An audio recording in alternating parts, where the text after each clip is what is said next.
अस्सलाम वालेकुम व्यूअर्स, कैसे हैं आप। आज कराची की सियासत में अहम पेशरफ के हवाले से आपको आगाह करते चलें। आज बानी एमकेएम अल्ताफ हुसैन की तकरीर पर पाबंदी के खिलाफ सिंध हाईकोर्ट में एक नई दरख्वास्त दायर की गई है। लेकिन इससे कबल हम बात करेंगे बानी एमकेएम के तकारीर के खिलाफ जो पहले क्या इकदाम किए गए हैं और इन इकदाम के खिलाफ अब तक कितनी दरख्वास्तें दायर की जा चुकी हैं। पहले हम उन दरख्वास्तों के हवाले से बात करेंगे, फिर जो नई पेशरफ्त हुई है उस हवाले से भी हम आपको आगाह करेंगे। इस पर बात करेंगे। हमारे साथ मौजूद है senior court reporter Shahid Hussain, जो कि आज इससे कबल जो दरख्वास्तें दायर हो चुकी हैं उस हवाले से शायद से हम कुछ मालूमात हासिल करेंगे और इसकी जो इसका बैकग्राउंड है वो जानने की हम कोशिश करेंगे। जी शायद ये बताएं कि अब तक अल्ताफ हुसैन के खिलाफ उन पर जो पाबंदी लगी थी, पाबंदी के खिलाफ कितनी दरख्वास्तें दायर हो चुकी है। सफी, आपका बहुत शुक्रिया। देखें, लाहौर हाईकोर्ट ने तकरीबन 8 साल पहले बानी एमकेएम अल्ताफ हुसैन साहब की तकरीर, तहरीर और जो सियासी एक्टिविटी थी उस पर पाबंदी आयद की थी और उसके बाद फिर पैमरा ने नोटिफिकेशन जारी किया था। उसके बाद आज तक मुकम्मल तौर पर पाबंदी है। अच्छा, मुख्तलिफ औकात में न सिर्फ कराची बल्कि इस्लामाबाद हाई कोर्ट से भी रजू किया गया कि अल्ताफ हुसैन की तकरीर के ऊपर पाबंदी हटाई जाए। NIC का मामला भी अब भी इल्तवा का शिकार है इस्लामाबाद हाई कोर्ट में।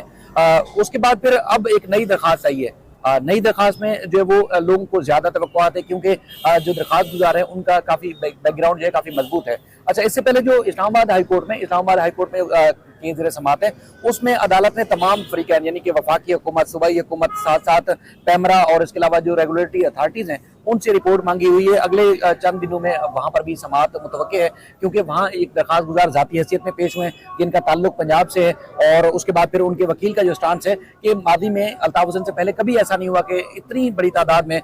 जिनका कोई इल्ज़ाम भी ना हो और उसके बाद अगर इल्ज़ाम था भी तो उन्होंने माफ़ी मांग ली, ऑन रिकॉर्ड माफ़ी मांग ली। तो अब भी अगर उनकी तकरीर, तहरीर और सियासी सरगर्मियों पर पाबंदी है तो वो बिलाजवाज है क्योंकि उनका ये मानना है कि अल्ताफ हुसैन के पूरे सिंध में फॉलोअर्स की तादाद जो है वो लाखों की तादाद है और उसके बाद फिर ये मुल्क की तीसरी सबसे बड़ी जमात के जो है वो कायद हैं, तो लिहाजा इस पर पाबंदी हटाई जाए। और अच्छा, एक चीज़ आपको याद होगी जो कि साबिक MNA है MP और MQM के जो एक सरकर्दा रहनुमा थे निसार पंवर, उन्होंने भी सिंध हाई कोर्ट में दरख्वास्त दायर की थी। इससे पहले एक और शहरी थे जिनका गुलशन इकबाल से ताल्लुक था, उन्होंने भी दरख्वास्त दायर की थी। जिन शहरी ने जाती हैसियत से में दरख्वास्त दायर की थी वो कुछ नागुज़ीर वजूहात की वजह से उन्होंने तो वापस ले ली थी, लेकिन निसार पंवर साहब की तरफ से जो दरख्वास्त दायर की गई थी वो आज भी इल्तवा का शिकार है। आपको याद होगा खालिद मुमताज एडवोकेट जो है वो उनके निसार पंवर के वकील थे और उन्होंने जब दरख्वास्त दायर की थी कुछ ही दिन के बाद साबिक MNA निसार पंवर लापता हो गए थे। 1 महीने के बाद जो है वो वापस आए, लेकिन केस उनका अब भी पेंडिंग है। Chief justice Sindh high court की अदालत में ज़ेर समाअत है। मजीद पेशरफ्त का इम्कान था कि ये जनवरी और फरवरी के बाद हो जाएगा, लेकिन अब तक इल्तवा है क्योंकि इस पर रोस्टर वो केस लग नहीं सका। 1-2 दफा बीच में समाअत हुई तो तैयारी के लिए मोहलत मांगी गई क्योंकि जो लाहौर हाई कोर्ट के फैसले थे, वफाकी हुकूमत के जो फैसले थे लाहौर हाई कोर्ट के फैसले के बाद उसकी कोई पेशरफ्त मांगी गई थी और दरख्वास्त काबिल समाअत होने से मुताल्लिक कुछ chief justice Sindh high court ने रिपोर्ट्स मांगी थी, इसलिए अब केस वो पेंडिंग है। लेकिन जो नया केस है ये इंतहाई दिलचस्प है। तो शायद नए केस की तरफ हम बात करेंगे, लेकिन पहले हम इस पर बात करेंगे कि जो अल्ताफ हुसैन की पर पाबंदी के खिलाफ जो पहली दरख्वास्त इस्लामाबाद हाई कोर्ट में मेरे ख्याल में जो दायर हुई थी और आसमा जहांगीर साहिबा उस वक्त मेरे ख्याल में उसकी दरख्वास्त की पैरवी कर रही थी, तो उस दरख्वास्त का क्या बना, उस पर तो फैसला अब तक आया नहीं। देखें, जो लाहौर हाई कोर्ट का फैसला है दरख्वास्त का, उस पर अब तक कोई हतमी फैसला नहीं हुआ। यानी कि एक आर्जी स्टे दिया था, आर्जी रिलीफ जो स्टे था कि तहरीर और तकरीर पर पाबंदी आयद की जाए, उसके बाद मुस्तकिल दरख्वास्त को निपटाया नहीं गया। लाहौर हाई कोर्ट में वो केस अब तक पेंडिंग है जिस केस की बुनियाद पर अल्ताफ हुसैन की तकरीर पर पाबंदी लगाई गई थी। अच्छा, उस केस के फैसले को या उसमें फरीक बनने के लिए भी हमें कुछ राय बताते हैं कि MQM के बानी या उनके जो करीबी साथी हैं वो सोच रहे हैं कि लाहौर हाई कोर्ट के केस को भी समाअत के लिए मुकर्रर कराया जाए ताकि उसकी पैरवी हो और अगर किसी और अदालत से रिलीफ नहीं मिलता तो जिस अदालत का ये फैसला था यानी कि जिस अदालत ने स्टे जारी किया था उस अदालत में मजीद कोई कार्रवाई हो और वहां से इनको रिलीफ मिल जाए। क्योंकि आपको पता है जिस तरह MQM का मर्जर हुआ तो अब भी वो स्पेस नहीं फिल हो पा रहा जो बानी MQM की मौजूदगी में था। यानी कि सियासी एक्टिविटी जो है वो अब तक वो समझते हैं, उनके जो फॉलोअर्स हैं जो बानी MQM के वो समझते हैं कि अब तक वो फिल नहीं है, तो लिहाजा लाहौर हाई कोर्ट से भी रिजू किया जा रहा है। शायद मुस्तकबिल करीब में हो जाएगा। इस्लामाबाद में एक जाती हैसियत में जो पंजाब के रिहायशी हैं उन्होंने खुद दरख्वास्त दायर की थी, वो पेंडिंग है। उसमें खास तौर पर अदालत ने तमाम फरीकैन से रिपोर्ट मांगी कि बताया कि किस वजह से तकरीर पर पाबंदी आयद की गई है। बाकी सिंध हाई कोर्ट में पहले 2 दरख्वास्तें दायर की गई, एक निसार पंवर की तरफ से दायर की गई थी जो कि साबिक MNA है और एक आम शहरी की तरफ से दायर की गई थी, वो तो वापस ले ली गई थी, लेकिन निसार पंवर की दरख्वास्त आज भी ज़ेर समाअत है। और ये जो नई दरखास्त है ये इंटरेस्टिंग है, आपको अमीन इसका बताएंगे तो आप खुद भी देखेंगे। हाँ, ठीक है, इस पर हम बात करेंगे। है। अमीन, ये तो सारा कुछ दरख्वास्त जो तक फाइल हो चुकी है उसका बैकग्राउंड तो कुछ शायद मैंने बता दिया है। ये बताए कि आज जो दरख्वास्त फाइल हुई है ये किसकी तरफ से दायर की गई है और इसमें क्या मौक़िफ़ इख्तियार किया गया कि पाबंदी हटाने का? जी देखें शफी बलोच साहब, ये साबिक बैंकर हैं मोहम्मद आफ्ताबुद्दीन बकाई। ये 2018 में बैरून मुल्क एक बैंक में नौकरी करने के बाद कराची वापस आए हैं। उनकी जानिब से ये दरख्वास्त दायर की गई है और इस दरख्वास्त में वफाकी हुकूमत, मिनिस्ट्री ऑफ लॉ, पैमरा को फरीक बनाया गया है। इनका ये कहना है कि अल्ताफ हुसैन पर जो पाबंदी लगाई गई है मीडिया में उनकी तस्वीर नशर करने पे और उनकी तकरीर पे, वो पाबंदी हटाई जाए, क्योंकि अल्ताफ हुसैन का ताल्लुक जो है वो कराची से है और उन्होंने मुत्तहिदा कौमी मूवमेंट के नाम से गरीबों के लिए एक जमात बनाई थी और जो जागीरदारों वडेरों के खिलाफ बात करते थे और यहाँ पे गरीबों के लिए उन्होंने काफ़ी काम किया है। वो सारा जिक्र इस पिटीशन में किया गया है दरख्वास्त गुजार की जानिब से और उन्होंने ये बताया है इस पिटीशन में कि महंगाई के दौर में एमक्यूएम ने जो है वो क्या इकदाम किए थे, गरीबों के लिए मुफ्त बाजार लगाए थे उनके लिए। इसके अलावा जो पाकिस्तान में जलजिला आया था उसमें जो है वो एमक्यूएम की जानिब से क्या रफाई काम किए गए थे, उन तमाम चीज़ों की तफसीलात जो है वो अदालत के सामने जो है इस दरख्वास्त में रखी गई हैं। और इस दरख्वास्त में ये भी बताया गया है कि 22 अगस्त 2016 को एक मिसअंडरस्टैंडिंग के जरिए जो है वो एक तकरीर हुई थी अल्ताफ हुसैन से, जिसके बाद उन्होंने उस पर माफ़ी मांगी और ये कहा था कि वो तमाम जो पाकिस्तान के आला हुकाम है उनसे माफ़ी मांगते हैं, आवाम से भी माफ़ी मांगते हैं, लेकिन इसके बावजूद अल्ताफ हुसैन पे जो पाबंदी है वो बरकरार रखी हुई है। और उनका ये कहना है कि बतौर इस शहर के बासी होने के उन्हें ये हक है यहाँ के लोगों का कि वो अल्ताफ हुसैन की तकरीर सुने। यहाँ पे उनके लाखों करोड़ों की तादाद में चाहने वाले हैं जो उनको देखना चाहते हैं, जो उनकी तकरीर सुनना चाहते हैं। लिहाजा अल्ताफ हुसैन पे जो पाबंदी लगाई गई थी 22 अगस्त 2016 के बाद वो ख़त्म की जाए ताकि लोग उनको सुन सकें और उनका जो फ़लसफ़ा है, जो उनकी खिदमात हैं, उसके हवाले से वो अपना जो किरदार है वो अदा कर सके। ये कहना है इस दरख्वास्त में। और इस दरख्वास्त में मज़ीद ये भी कहा गया है कि फ्रीडम ऑफ स्पीच जो पाकिस्तान के आईनी तौर पर हर शहरी का हक है, उसके तहत जो है वो अल्ताफ हुसैन पर पाबंदी जो है वो ख़त्म की जाए। अगर हुकाम ये चाहते हैं कि अल्ताफ हुसैन जो है वो दोबारा इस चीज़ पर माजरत करें तो वो इसके लिए भी तैयार हैं। और जो पाबंदी लगाई गई थी 2016 में अगस्त में अल्ताफ हुसैन पर, उसे ख़त्म किया जाए ताकि उनकी जो तकरीर है वो टीवी पर दोबारा दिखाई जा सके। लेकिन अमीन ये बताएं कि ये सेम प्ली लेकर ये दरख्वास्त गुजार आज सिंध हाईकोर्ट में पहुंचे और इससे पहले भी जो दरख्वास्त है कराची या फिर पंजाब में जो फाइल हुई है उसमें भी तकरीबन कमोबेश मेरे ख्याल में एक ही मौक़िफ़ के साथ दरख्वास्तें फाइल हुई है। तो इसमें ऐसी क्या खास बात है कि जिसमें कहा जा रहा है कि जी शायद इसमें कुछ रिलीफ मिल सके, कोई ऐसी बात है क्या इसमें? देखिए उन्होंने ये भी एक अहम नुक्ता इसमें उठाया है कि हेट स्पीचेस के अलावा अल्ताफ हुसैन के खिलाफ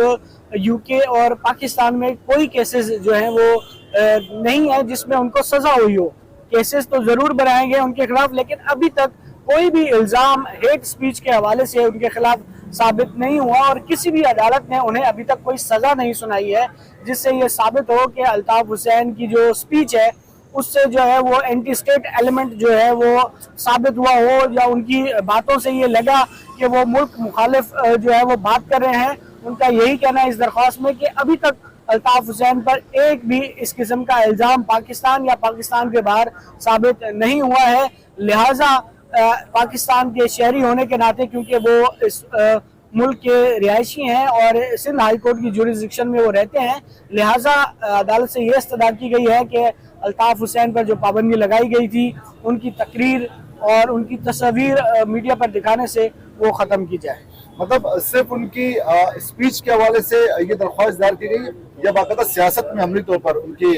दोबारा शिरकत के हवाले से भी कोई मौक़िफ़ इख्तियार किया? इस दरख्वास्त में यही कहा गया है कि ताकि वो अपनी सियासत में, रफ़ाई कामों में और पाकिस्तान की बेहतरी के लिए अपना किरदार अदा कर सकें, लिहाजा इस वजह से उन पर जो है वो पाबंदी ख़त्म की जाए। और अगर अदालत कहेगी तो वो तमाम जो मुतलका हुकाम है उनसे एक दफ़ा फिर माफ़ी मांगने के लिए भी तैयार है। लिहाजा पैमरा, मिनिस्ट्री ऑफ लॉ और वफाकी हुकूमत को ये हुक्म दिया जाए, ये इस्तदा की गई है, ये प्रे है कि अल्ताफ़ हुसैन पर जो पाबंदी लगाई गई थी अगस्त 2016 में वो ख़त्म की जाए। ताकि एक चीज मैं आपको बताऊं कि जो दरखास्त में शफी बलोच जो मौके इख्तियार किया गया है उसमें बज़ाहिर लग रहा है कि ये शहरी अपनी जाती हैसियत में कोई दरखास्त इन्होंने दायर नहीं की, यानी कि पटिशनर तो हैं लेकिन अल्ताफ़ हुसैन साहब दोबारा माजरत करेंगे नहीं करेंगे, या अगर अदालत कहे तो वो रजामंद हैं दोबारा से उन इदारों से बात करने के लिए, तो इसका मतलब ये है कि अल्ताफ़ हुसैन साहब की मर्जी रजामंदगी उसमें शामिल है कि जो ये कहा जा रहा है अगर अदालत कहती है ठीक है जी अल्ताफ़ हुसैन साहब को सामने लाओ और जिस इदारे से मादरत करनी है, हुकूमत से रजू करना है, किससे रब्ता करना है, उसमें बज़ाहिर लग रहा है इस दरखास्त के बाद कि उनकी रजामंदगी या मंशा उसमें शामिल है कि वो चाहते हैं कि अदालत अगर उनको इजाज़त देती है तो मुतलका इदारों से या मुतलका फोरम से रजू करें। अब ये दरखास्त जो है बाकायदा तौर पर सिंध हाई कोर्ट में दायर हो चुकी है। कल बताया गया है कि इसकी जो है वो नंबर लग जाएगा और इसकी समाअत होगी, पहली जो समाअत होगी वो 1 मार्च को होगी, यानी कि आज जैसे 21 मार्च है तो 1 मार्च को इसकी बाकायदा तौर पर समाअत होगी। सिंध हाई कोर्ट का 2 रुकनी बेंच जो है इसकी समाअत करेगा। इससे पहले जो दरखास्तों का जैसा आप हवाला दे रहे थे कि लेकिन वो उन दरखास्तों पे कोई हतमी फैसला नहीं हुआ, दरखास्तें अदालत ने खारिज नहीं की कि दरखास्तें बनती नहीं है, माजरत इसमें नहीं की जा सकती या इनको इजाज़त किसी सूरत नहीं दी जा सकती, वो दरखास्तें काबिल समाअत होने से मुतालिक अदालत ने उनको पेंडिंग रखा हुआ कि जो फरीक है वो दलाइल दें, उसके बाद फिर मजीद कार्रवाई होगी। इस दरखास्त पे पहली बार इम्कान है कि नोटिस भी जारी होंगे और इसमें मजीद भी कार्रवाई होगी। और समाअत के लिए दरख्वास्त मंजूर, कल इस पर फैसला हुआ कि मंजूर की जाएगी। देखिए शफी बलोच साहब, जिस किस्म का ये मूव अभी लिया गया है, ये अचानक से एक नई दरख्वास्त दायर की गई है, तो हो सकता है कि जो आला हुकाम है उनकी तरफ से कोई यकीन दहानी कराई गई हो कायदे तहरीक को कि दरख्वास्त जो है वो दायर होनी चाहिए। जब कोर्ट ने पाबंदी लगाई है तो ख़त्म भी कोर्ट ही करेगी, तो इस चीज़ को भी मद्देनजर, और जिसकी जो पहली प्रेयर क्लॉज है उसमें भी ये बात जो है वो इस बात का इशारा कर रही है इस तरफ कि अगर अदालत कहेगी तो अल्ताफ़ हुसैन माजरत करने के लिए तैयार है। माजी में जो गलत फहमी हुई है, जो तकरीर की बुनियाद पर मिस अंडरस्टैंडिंग हुई थी आला हुकाम और जो मुक़्तदर हल्के हैं जो इस मुल्क के करता धरता हैं उन और अल्ताफ़ हुसैन के दरमियान जो भी मिसअंडरस्टैंडिंग हुई थी उसे क्लियर कराने के लिए अल्ताफ़ हुसैन दोबारा माफ़ी मांगने के लिए भी तैयार है। इससे पहले जो दरख्वास्तें आई हैं उनमें इस किस्म की कोई बात हमने नहीं देखी है कि अल्ताफ़ हुसैन दोबारा माजरत करने के लिए भी तैयार है। तो इस दरख्वास्त को इस वजह से भी अहमियत की नज़र से देखा जाना चाहिए कि इसमें दरख्वास्त गुजार जो है वो इतने कॉन्फिडेंट है कि वो अदालत से ये इस्तदा कर रहे हैं कि अदालत अगर कहेगी तो अल्ताफ़ हुसैन दोबारा भी जो है वो माजरत करने के लिए तैयार है। मतलब जिस तरह शाहिद ने कहा कि दरख्वास्त गुजार खुद अपनी तरफ से तो नहीं है, बाकायदा किसी ने प्री प्लान करके या फिर अल्ताफ़ हुसैन की भी रजामंदी शामिल है कि आप जो कमिटमेंट करेंगे मैं उस कमिटमेंट पर पूरा करूँगा। बहुत बहुत शुक्रिया अमीन अनवर और शाहिद जिन्होंने हमें आज की दरख्वास्त की न सिर्फ तफसीलात बताई बल्कि इसका बैकग्राउंड भी बताया कि किस वक्त बानी अल्ताफ़ हुसैन पर पाबंदी लगी थी और आज फिर जो एक नई पेशरफ सामने आई है। इससे यूँ लगता है बज़ाहिर तौर पर कि वाकई में शायद फरीकैन के दरमियान कोई इस हवाले से कोई फैसला हुआ होगा, दरख्वास्त दायर हो गई और 1 मार्च को जब इस पर समाअत शुरू होगी तो शायद इस पर कुछ रिलीफ मिलने का जो है वो इम्कान भी मौजूद है। तो अब तक के लिए इजाज़त दीजिए, अब देखते हैं इस पर क्या मज़ीद पेशरफ्त होगी, उस हवाले से हम आपको आइंदा वीडियो में जो है वो आगाह करेंगे। बहुत बहुत शुक्रिया।